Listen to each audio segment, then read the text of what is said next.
Good afternoon mga kasiblog. Ngayon, narito naman po tayo sa pagluluto. Ngayon po, lulutuan tayo ng aking kumpare. Ayan, sinulid. Prenitong sinulid. Ayan, hinango niya na. Hop, nilagay sa palanggana. Ayan, hinimay. Gagawin yatang sutanghon. Tingnan natin ang labas. Hop. Ayan na, inihaw. Meron na siyang hito. Prenitong hito. Ay, ito, mukhang masarap to.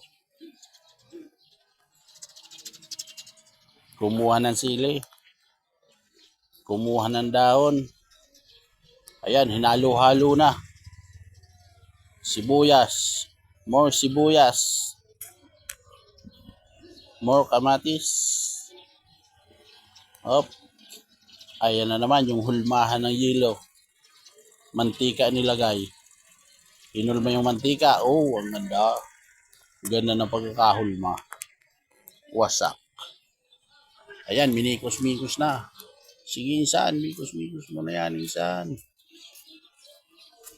Ayan, may maning kinuha, dinurog. Gagawin dito. Ayan, chocolate, hinati. Yan, tabi mo mamaya. Magagamit mo pa yan. Ayan na, yung kanyang sangkap. Nilagyan uli na sangkap. Ano ba yung bitching? Ayusin mo, pare koy. Sana magustuhan ko yan. Yan, minikos-mikos na uli. Ayan na, muling magigisa ng bawang. Oh, minikos-mikos na ng aking kumpare yan. Nilagyan ng tubig. Ano yung gagawin dito? Ayan, may Amerikanong hito. Kulay puti. Hito. Galing ah. Ginawa mong batang X. Yan, ilagay na sa pakukulaan na yata ito. Nilagyan ng mga dahon-dahon.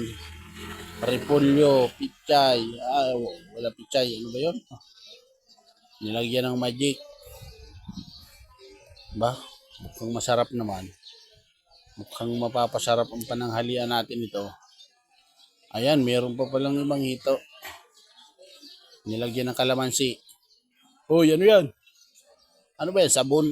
Walas tika. Nilagyan mo na yung sabong hito. Gagawin mo dyan. Pati balat ng kalamansi. Hinalo na oh.